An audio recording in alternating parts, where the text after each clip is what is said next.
thought this was a very, very important topic for us. It's like for me, I have been teaching creativity, teaching jewelry, teaching mixed media, and I'm moving into really coaching creativity and business and really holistically the whole picture. So what and the reason why I started doing this, I'm seeing so many beautiful artists and so many people. Oh, let me hear where you're from.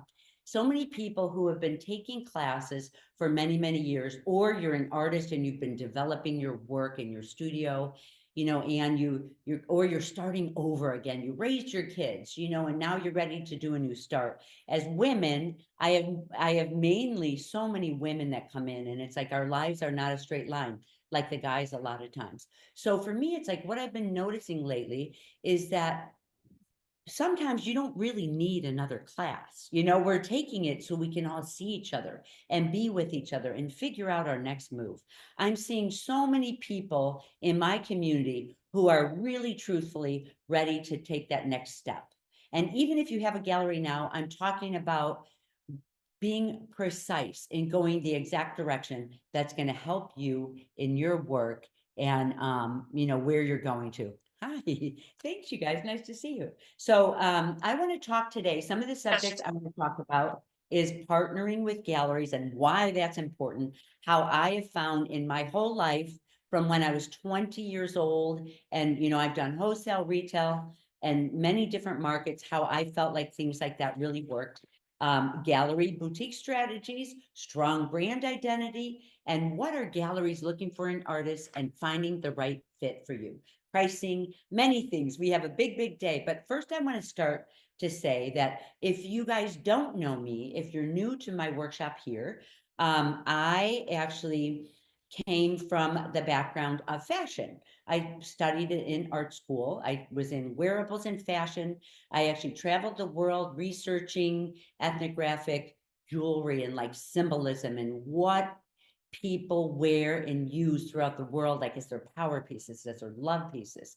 That's really my whole background in art school. I went on to build companies, and I build companies the same way that I build a piece of jewelry. Your life and your business and your work is so personal, and so is your business too, right? We're all so, so different. And really I always encourage there is room for everybody in this world. And that's why for me, I use my skills that I've learned in the past, failures. Most of the time you do your lessons by failures, right? But really some good wins that I have. So just to mention, it's like I was in the fashion world. I used to build for Banana Republic, Proving Connection, a lot of commercial stores like that. And then I moved into museum exhibits. I've also built $1 million products for the arts and craft world. My strongest one was ice resin, if anyone knows that one. Some people do. I loved it. And then I also had a multi-million-dollar line that I did with Michaels that was actually built with Disney, with Horizon and Disney. It was like that was our. So I knew when I was partnering up with someone like that, it was going to be a big line, and it really was a big line. So it was really fun to do. So that's kind of my background. Why do I want to mention all this? It's like I actually took a couple of years and I spent time after I sold everything, took a break, step back. I realized like what are the important steps for getting started? We're in such a digital world now, but we really still need these connections, and especially as women. So how do we bring these connections into our life?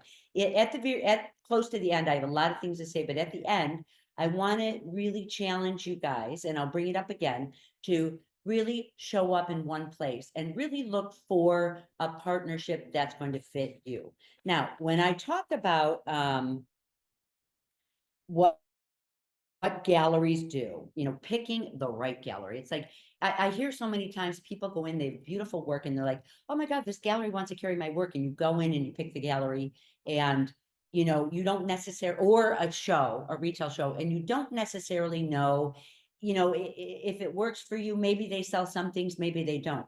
If you pick a good gallery, your gallery is they're choosing you because they're going to sell your work well. They see something in you where you with them.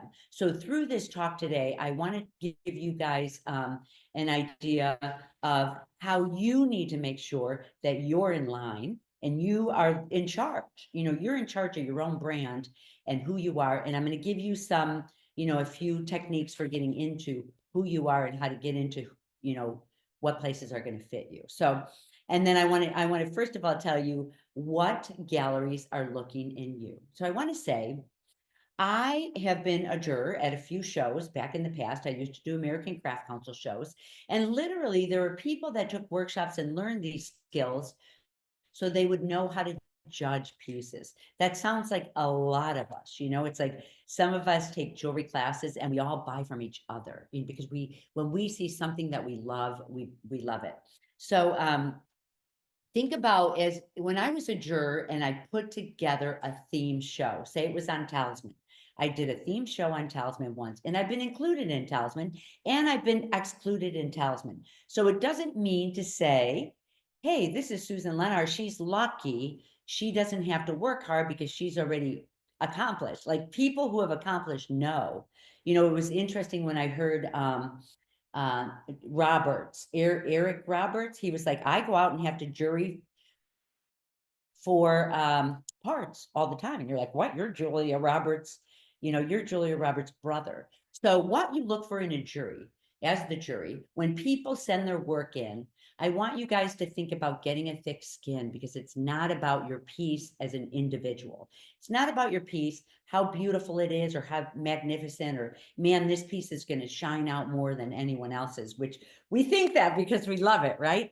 I mean, we're all artists because we're all artists and we're doing our work and we all want our work to be recognized, acknowledged. We want our work to get out there in the world, every single one of us. And there's nothing wrong with us with that. And also, one of the things that I started talking about is we want to make money from what we're doing too, because that is exactly, you know, the exchange of energy that we need is recognition. So how do you get into that recognition? So, so as a juror, what we looked at was how a big grouping fit together. So if it's an exhibit on Talisman, how can I get, you know, think about if you had 500 pieces in front of you, but now you're going to pick pieces. Now, you know, now we do things digitally, but if it's all digitally in front of you, now you're going to pick pieces that work together and can represent what a Talisman exhibit like looks like as a whole. So therefore, you know, if your piece gets turned down, it's not anything really to do with your work. So if you decide to partner with a gallery, you know, it's so interesting because I have been so convinced that this gallery fits me. And in the past, this gallery fits me. And it actually, we just couldn't quite make it work or we couldn't quite sell the work.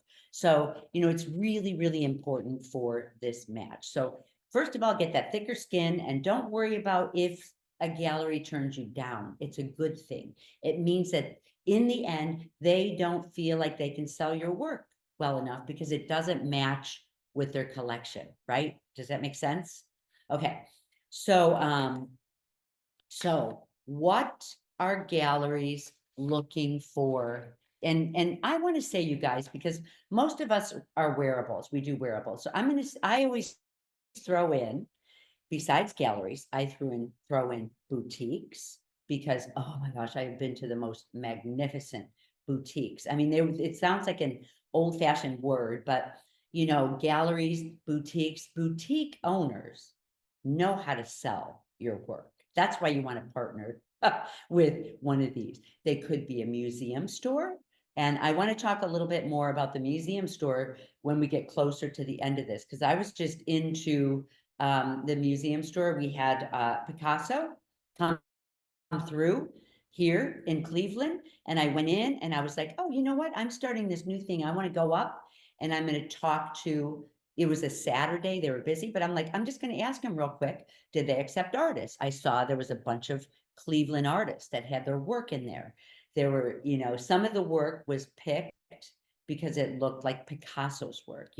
Some artists were like, ooh, how can I build pieces that fit with this Picasso exhibit? And that would travel with all the museum exhibits. Some of it was picked just to be like a staple for the work. Like we have beautiful representation of like Jewish traditional filigree work. So if your work looks that way, you walk in, you actually would be a good candidate for putting your work forward into this museum store, right? That could sell your work a lot and like crazy.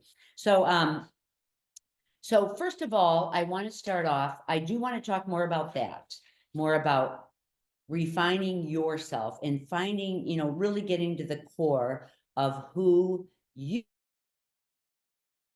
are and asking yourself a couple good questions so you even know what gallery to look for.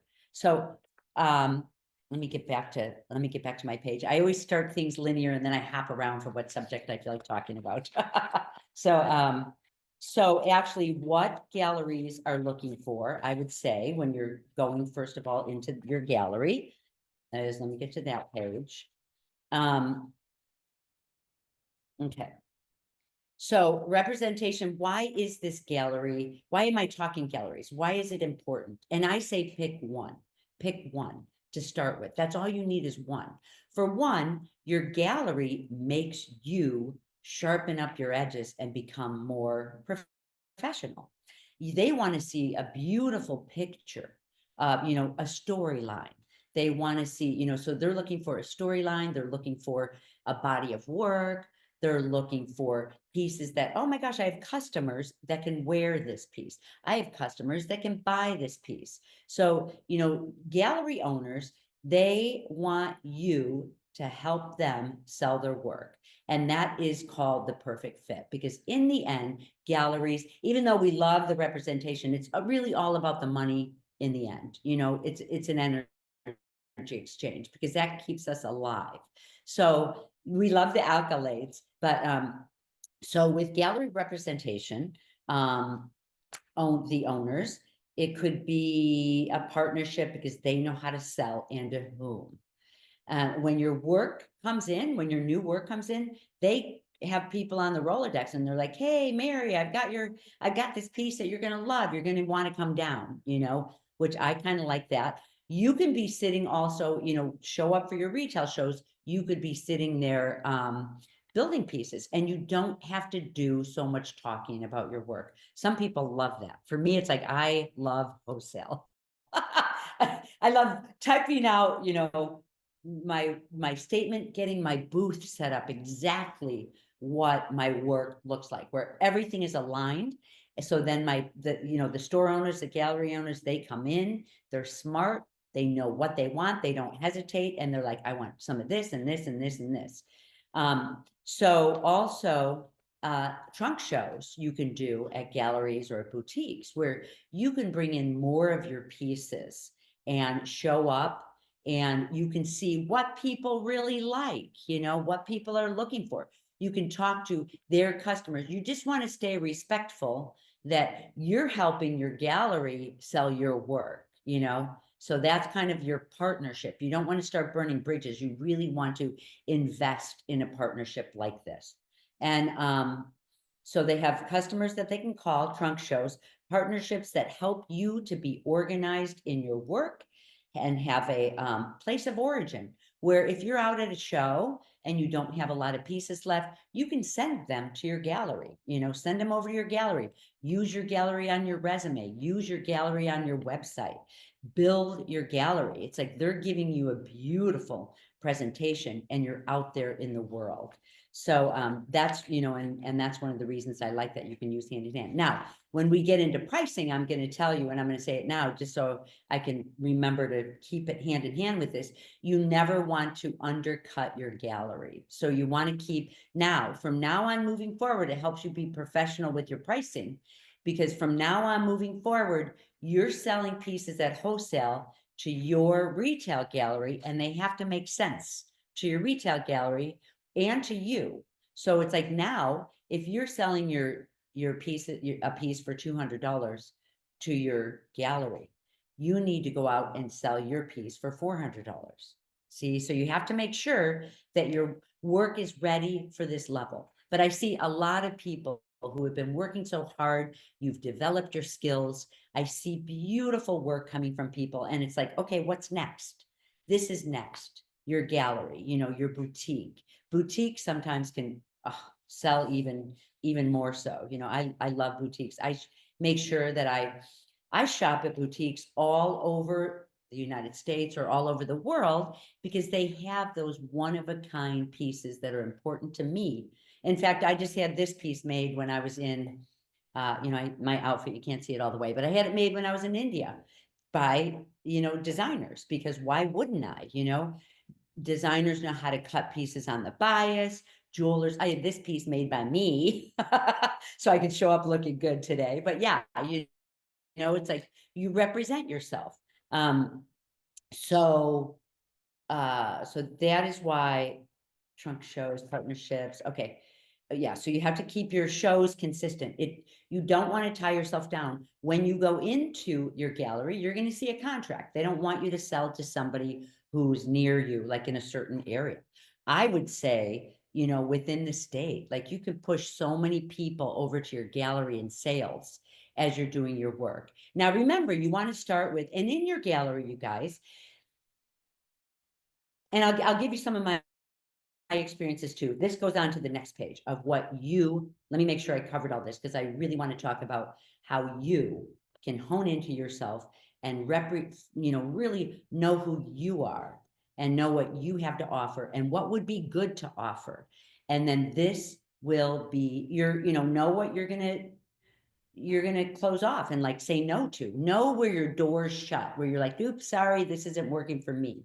And don't be afraid to say no. Sometimes we're like, oh my gosh, I got a gallery. But if it's not a good, or even a retail show, if it's not a good one, it's not going to fit. I talk to people many times and say, don't jury your work into like a easy show to get into, because you're going to get so bored and disillusioned if you stand there and you've got someone selling stuffed animals from China and you're selling beautiful, gem jewelry.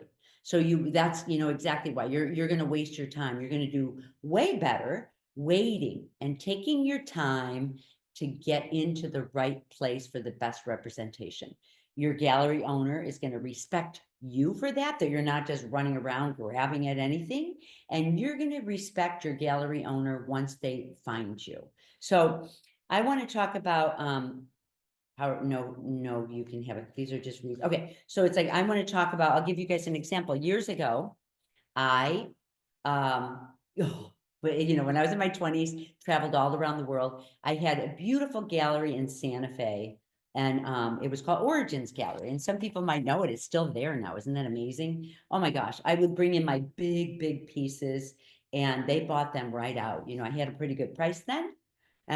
They sold my work. They would take anything that I had. Would it be great for me to go into a trunk show? Yes. Did I? Yes. I kept my work priced, even though it was really before the internet back then. But retailers look for a complete presentation. So, here's what I want to say. Okay. So, years later, when I changed so much and my style was different, but I didn't take the time to slow down a little bit to, as I said, when I sold my companies, I took this time to go inward and really figure out what's next. What does my work look like? What am I doing? And I have some ways for you guys to get there too with that. And when I did ask myself these, so I went back to the same gallery, Origins, and they're like, we knew there was something about each other that we loved, we wanted to be together, but we were like, I don't know. I thought it was a good fit. And she was like, this isn't going to fit. And I was like, what do I wanted to say, do you know who I am? I've had my stuff in Milan Fashion Week. I've been, you know what I mean? But it didn't matter. So, for me, it was that was really good information for me to get, because I went back and I really looked at my work again. And I was like, you know what? My work isn't the same as what it used to be. Why would I expect to have the same gallery bring my work in? So then I realized, okay, who am I and what do I need to look for in my gallery that I'm going to pick?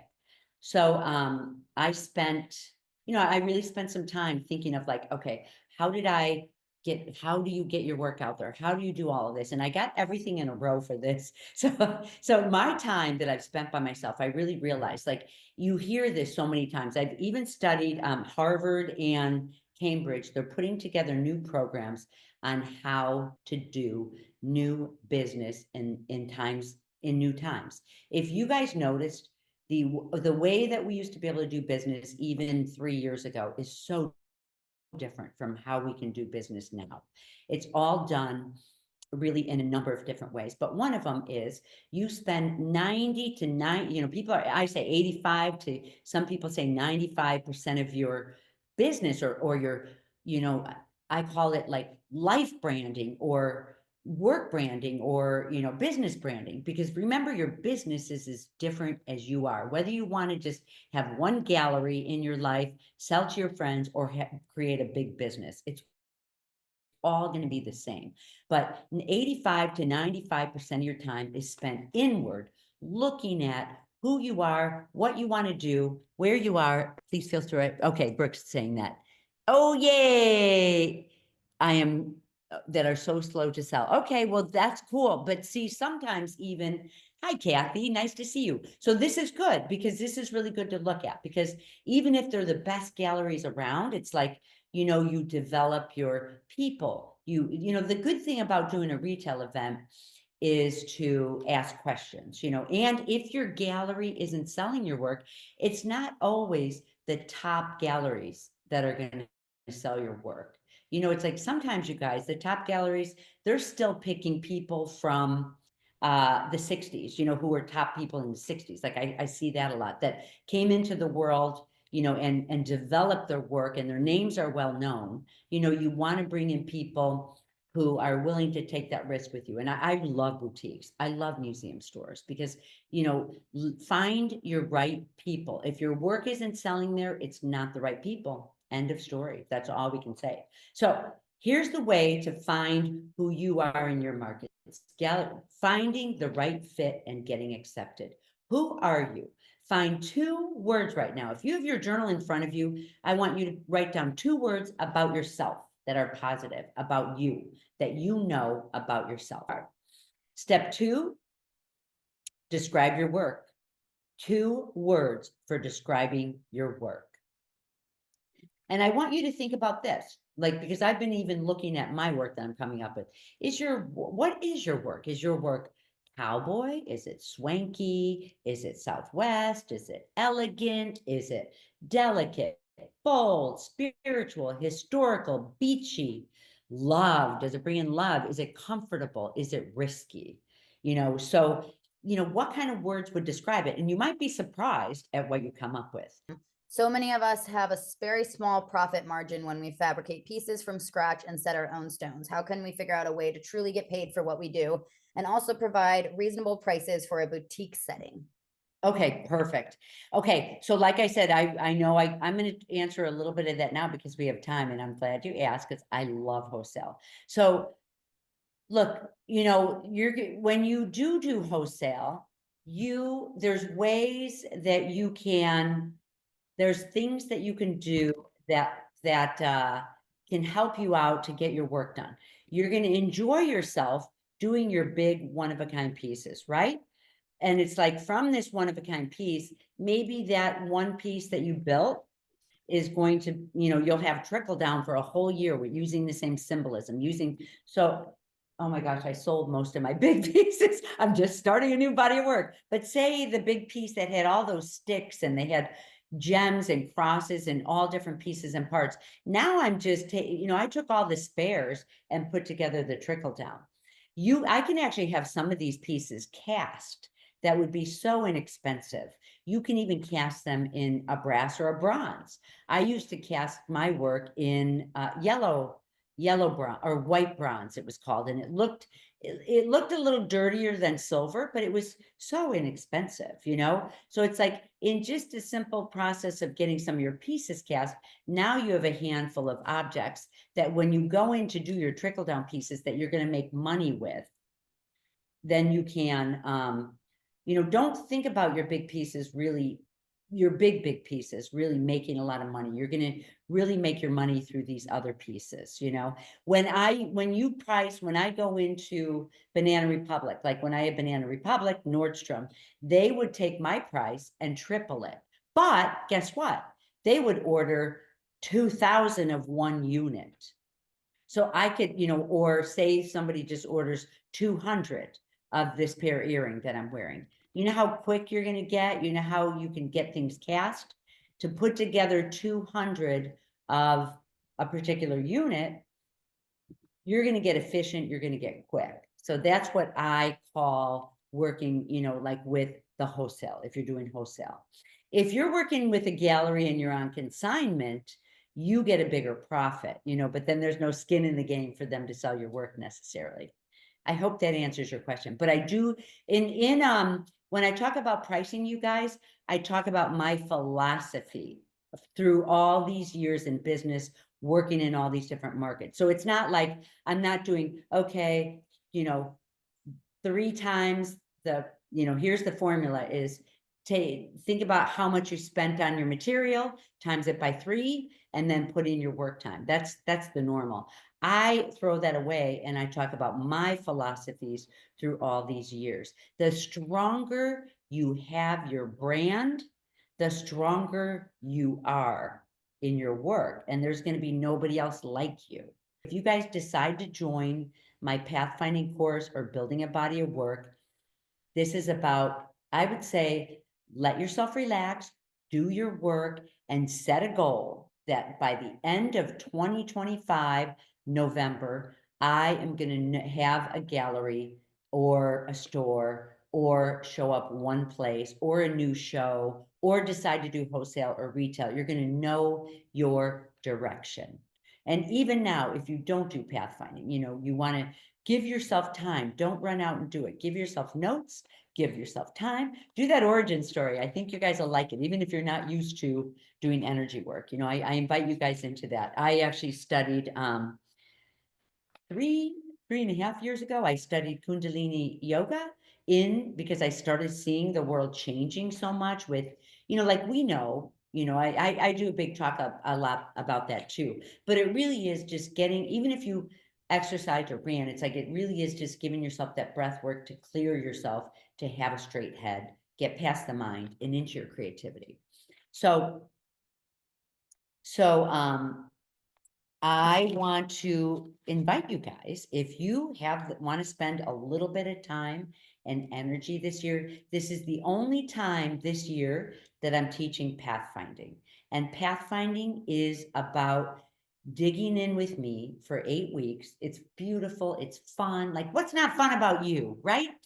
And it really is, it's solid core business. We do energy work with it. When I taught it last year for the first time, and I see a few people on here who were in it, it's like I did a lot of meditations and people were so surprised how much it helped them and how much they really loved having this in the course. So that's pathfinding. At the end of pathfinding, we do it really is all about getting your photography lined up, getting your angles, getting your lighting lined up, getting your origin story, getting your artist statement, getting your, how you present yourself. Who are you? What is your work? What is your symbolism? It's like by the end of the course, you will have, and I go over a lot about social media. I hear a lot of people come in and say that social media is a headache. It takes up all their time. I want to show you simplicity. My philosophy is simplicity. So I want to, and fun, simplicity and fun. Like, we came into this world to invent as creators and artists. The worst thing you could do is like bog yourself down, because we need to be creative, right? We need to feel good and be creative.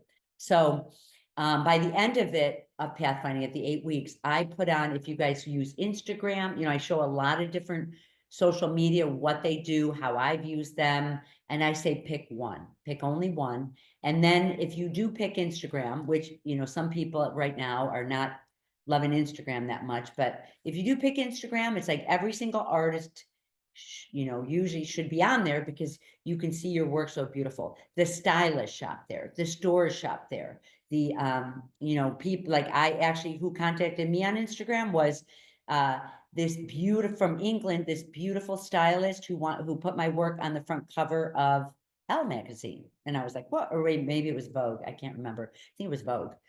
So it's like, wow, that was a nice surprise. That's where people, but what we're going to do in Instagram is I have a way where we're going to beat the algorithm. So we actually have this program the last week where we can, I have some people who are like, I only have 100 followers. I can't even get through the algorithm walls. So this actually, I have a program where at the end of Pathfinding, we're going to break through the algorithm walls. And if you guys decide to sign up for Pathfinding, you can actually get body of work half price, where we're literally working hand in hand, putting together a body of work and getting you completely polished, as I talked about today. So, do these steps. We're going to do these steps more, together. And I'll have 5 or 6 different techniques of just joins and connections that I'm putting into body of work. And it's where I work with you to create a body of work. And then we do the trickle down pieces, that fit you. So through this program, if you do decide to do 1 or 2, it really is going to strengthen you if you're ready for this next step to like be professional, be really, get your match. Does that make sense? I know you guys, look at how quick the time went. So the good news is that I did already give you, you guys are going to get when we're off of here. Brooke, will you get by tomorrow morning? She'll give you guys like a recap. We do have a few questions if you want me to read them out. Yes, that sounds good. Perfect. How many people will be in Pathfinding, and will there be one-on-one personal mentoring specific to each person and where they are in their journey? Also, is there a follow-up mentoring so people can stay on their individual path? Good one. Okay, so here's the thing. It's like I did this last year and it was really so experimental. I invited people back in to be in here again. I have a membership. You get Pathfinding membership that is free. You get a month free in there. And I charge $25 a month for Pathfinding, which it really is a support system. That's for unfolding. Unfolding. Thank you, Brooke. Unfolding is my membership, and I keep it very low. And oh my gosh, we meet twice a month where anyone can ask questions. Really, you guys, when I show up and do the like we do, one of them is the creative meeting that we do an hour on Zoom. There's not very many people that show up, so we are real personal there. Then we also meet at Discord, where I meet at my studio bench in case people have questions about techniques, but also we can talk about anything on these two. I usually have a subject matter, but when we meet for Discord, I'm always like, what's on your bench? That's what I like to show up with. When I meet for the creative meeting, we have like 30 minutes where questions are interchanged. I am teaching this program, Pathfinding. I will offer some private meetings afterwards. I don't leave people in the dust, but it's like, I don't leave you in the dust. The best thing that I would say is to be in Pathfinding where you can ask questions. We have a beautiful group of powerful artists. We all help each other out. Like, we know that because you're successful doesn't take away from me. It helps me. And if I'm successful, it doesn't take away from you. There's room for all of us. And that's the vibration of unfolding. And that's the work that I've been working on for so many years. So I hope that makes sense. So I am going to set up, it would be like private meetings. If we do private meetings, if you want a private meeting, it would be where we can really look at your business.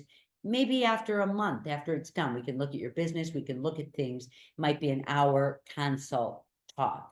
But Pathfinding or Unfolding is $25 a month. So does that make sense? Yes, and then Pathfinding is the big course, and Unfolding happens all the time. Pathfinding is the once a year happening now. It's opening live right now for you guys. There has been a wait list, and then it will open live to the public later today. Yeah, so look, when you finish 8 weeks, will you have all your information? You're going to be well on your way. So it's like, for a lot of my programs, like even intentional metalsmithing, we met for 6 weeks or 8 weeks. There's more meat to cover, so it's good to show up in unfolding where we can go back over, you know, some people are strong in this area, some people are strong in this area. We all share information, and I do too. So, and I always talk openly. I'm building a business right now. I'm a working artist, and it's like I know there's room for all of us. So it's like I'm staying in the field, not just as a business coach, but I'm a working artist. I'm getting ready to build. I'm actually doing I'm just getting to the other side where I'm building a brand new body of work and the trickle down. So my information is so fresh. And I have, I do wholesale. It's real fresh research. So body of work is there, and it's going to be pretty powerful if you haven't tackled that subject yet. Was there another question, Brooke? Somebody asked a question on wholesale pricing. So many of us have a very small profit margin when we fabricate pieces from scratch and set our own stones. How can we figure out a way to truly get paid for what we do and also provide reasonable prices for a boutique setting? Okay, perfect. Okay, so like I said, I know I'm going to answer a little bit of that now because we have time, and I'm glad you asked because I love wholesale. So look, when you do wholesale, there's ways that there's things that you can do that can help you out to get your work done. You're going to enjoy yourself doing your big one-of-a-kind pieces, right? And it's like from this one-of-a-kind piece, maybe that one piece that you built is going to, you'll have trickle down for a whole year with using the same symbolism, oh my gosh, I sold most of my big pieces. I'm just starting a new body of work. But say the big piece that had all those sticks and they had gems and crosses and all different pieces and parts. Now I'm just, I took all the spares and put together the trickle down. I can actually have some of these pieces cast that would be so inexpensive. You can even cast them in a brass or a bronze. I used to cast my work in yellow bronze or white bronze, it was called, and it looked a little dirtier than silver, but it was so inexpensive, So it's like in just a simple process of getting some of your pieces cast, now you have a handful of objects that when you go in to do your trickle down pieces that you're going to make money with, then you can, don't think about your big pieces really, your big pieces really making a lot of money. You're going to really make your money through these other pieces. When I go into Banana Republic, like when I had Banana Republic, Nordstrom, they would take my price and triple it. But guess what? They would order 2,000 of one unit. So I could, or say somebody just orders 200 of this pair of earring that I'm wearing. You know how quick you're going to get? You know how you can get things cast? To put together 200 of a particular unit, you're going to get efficient, you're going to get quick. So that's what I call working, like with the wholesale, if you're doing wholesale. If you're working with a gallery and you're on consignment, you get a bigger profit, but then there's no skin in the game for them to sell your work necessarily.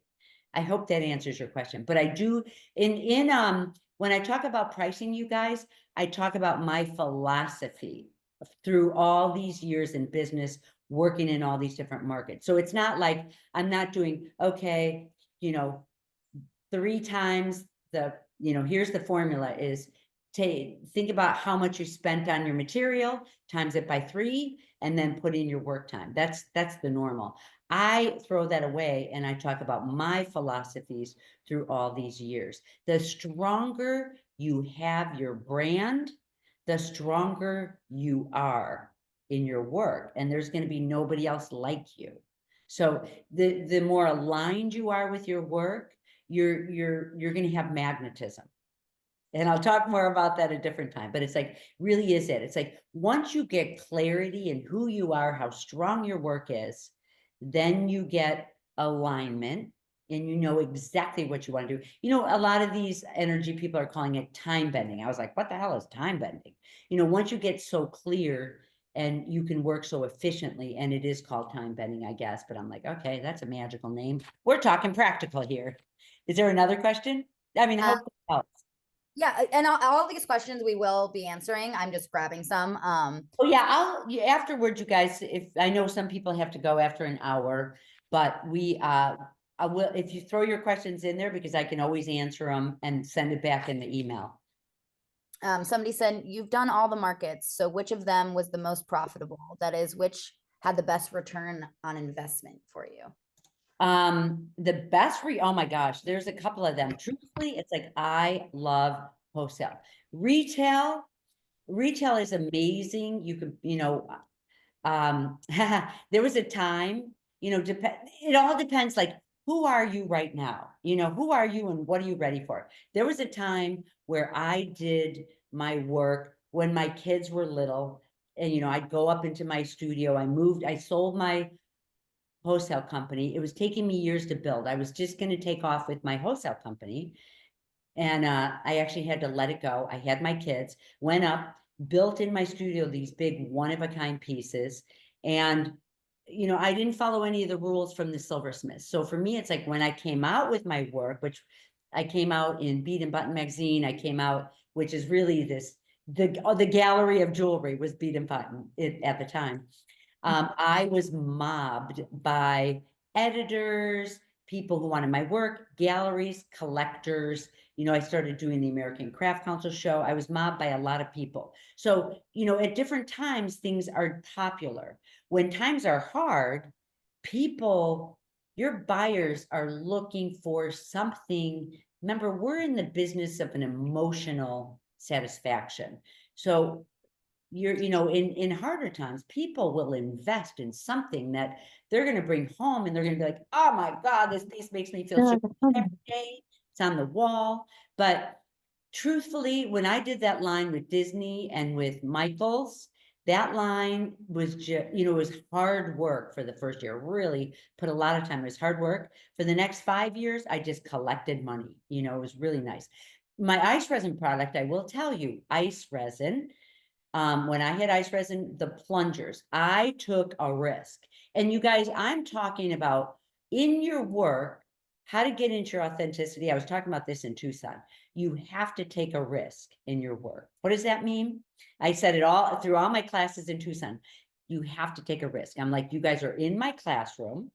I want you to take a risk. Like when I would have people, when I would teach classes, that would come up to me and say, you know what, I'm thinking about doing this, this, and this technique. How do you think it's going to look? And I'd be like, man, you're going to have to try it.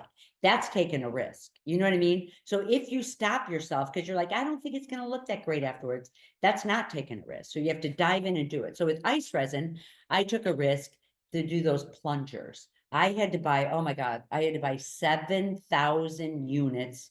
I had to do a whole barrel of resin, get it mixed, package 7,000 units when I didn't even know if I had a market for it. And I had to sell it in 6 months because it had an expiration date. Well, because I had that product, that's why Hobby Lobby came in. That's why Michaels came in. That's why Joanne Fabric came in. That's why Amazon came in. That's why Amazon over in England came in. It's like I got, I just packaged up things and shipped them all around the world, Australia, it was interesting. So, but my price to make the plunger, everything from start to finish, was $1.04. And on retail, it sold for $12. And I had to hold my ground. You get brave. You hold your ground on what you need. Why did I need that much? Because I have people, you start getting bigger and you have people, you have to factor in having people working for you. You know what I mean? That comes. So I hope that makes sense too. I'm Yeah. going to do one more question. I just see some people talking about pathfinding. Who is this course for? And is it for beginners? Can you join if you're not a silversmith? Oh my God. I'm a mixed media artist, you guys. And one of the things you're going to see in creating a body of work, which is the second course that happens late April, right? Which, you have the opportunity now to get a half price, but we'll sell it at full price later. But that course, I'm bringing mixed media back in. I'm bringing in the idea of building a body of work, like outrageous. Don't worry about it. You're getting new techniques in. I bought a mannequin for my studio, and I'm getting pieces and parts made, because when I start this body of work, it's going to be on a mannequin. Like, it's going to be, attaching leathers and attaching like fringes and big pieces that are crazy that nobody's going to wear. But you know what that's going to get me? Because guess what it got me before? It got me on the cover of Elle magazine. It gets you big. It gets you in the gallery that you want. Because when you build something big and you're not like, how is my customer going to like this? How can I afford the time to do this? That's your body of work. From that big piece, then it can get you in museum exhibits. That's how I did my museum exhibits.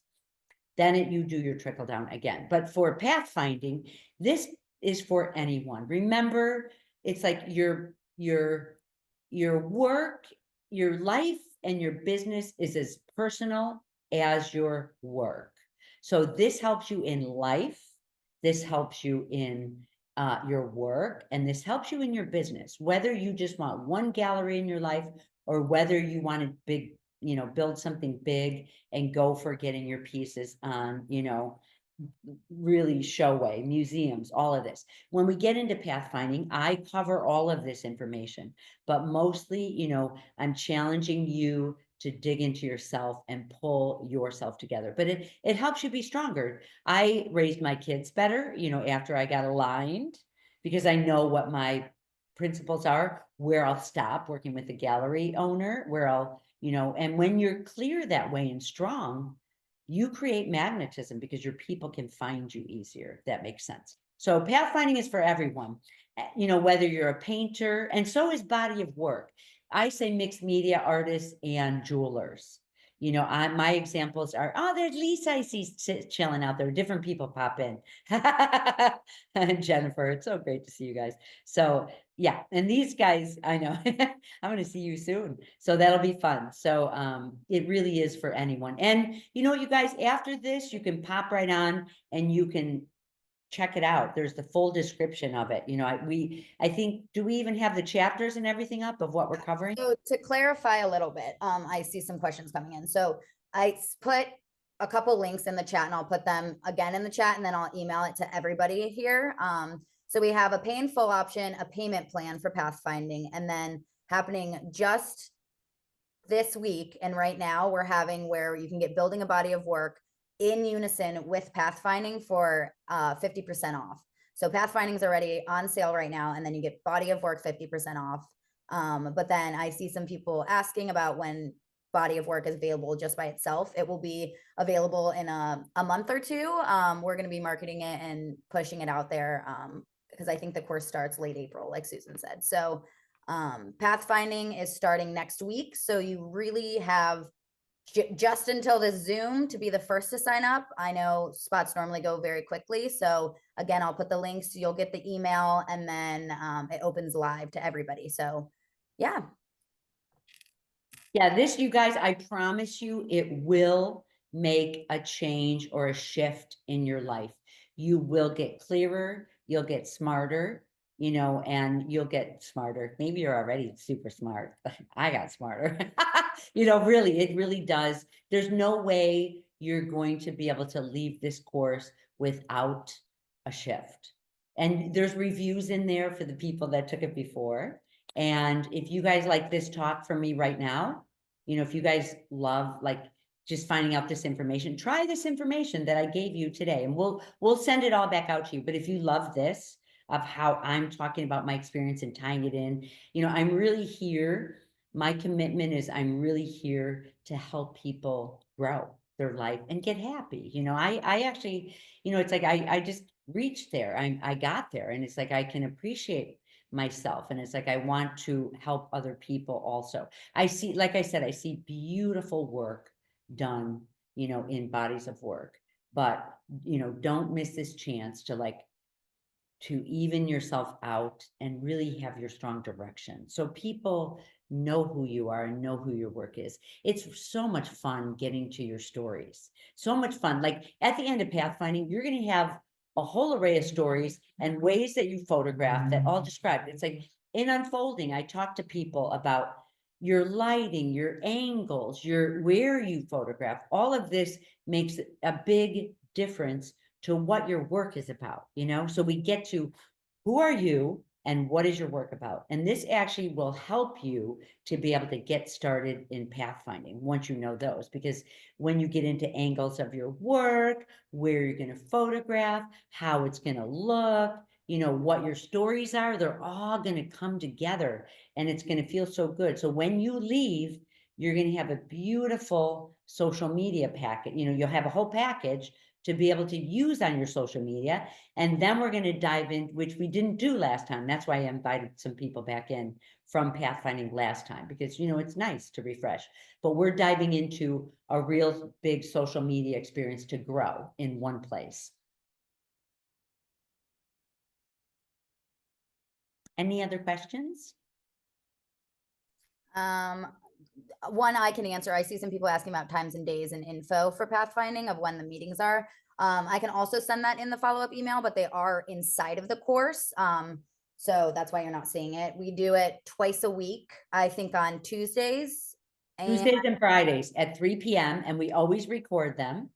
And Tuesdays, you know, it's like I'm not giving you a ton of homework to come home with. We, you know, meet this way. We work together. I do a meditation almost every time we meet. You know, that just takes up a little bit of time because it helps clear us. You know, I love, and I also, you guys, look, I talk about how I use energy work in this combination. It's the new way to do business. So I'm combining energy work, for instance, for grounding. For me, I used to be in my studio working when I had little kids, and I would be like, woo, you know, the hard part about artists is that you need to be open for new ideas to come in, but yet you have to be grounded enough to be able to push them out on the physical, right? Like we're stuck in this conundrum.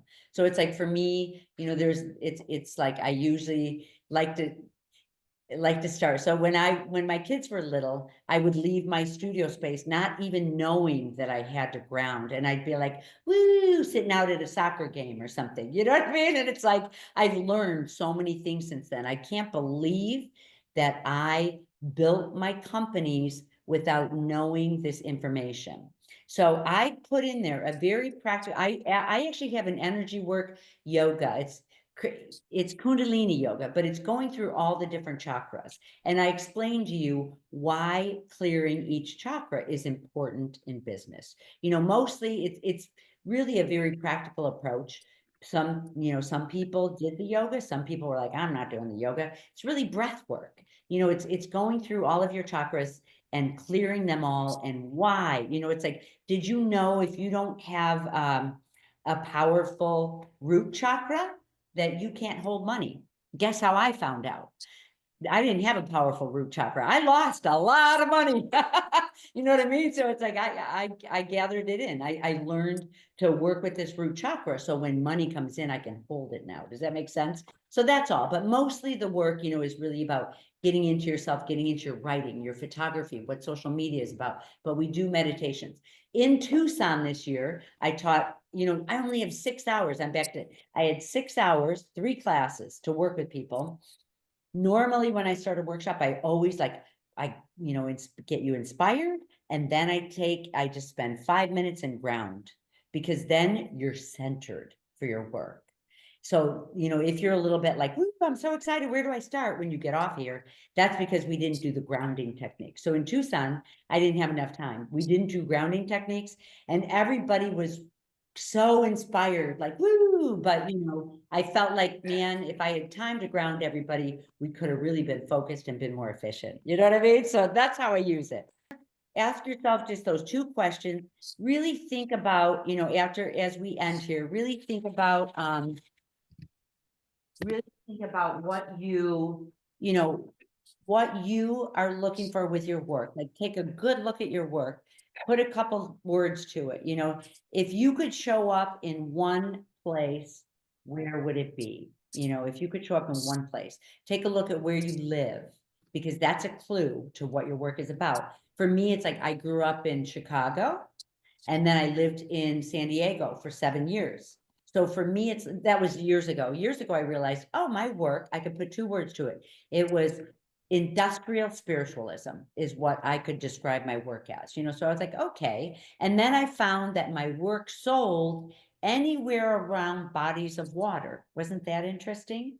So, think about that. Like, yeah, anywhere around bodies of water, like around the coast, but also in Chicago, Michigan, all those areas where the Great Lakes were too. So, it's just some interesting questions to get yourself started. If I'd love to see you guys in Pathfinding. We're going to really build. If you can't, I have the membership for $25 a month.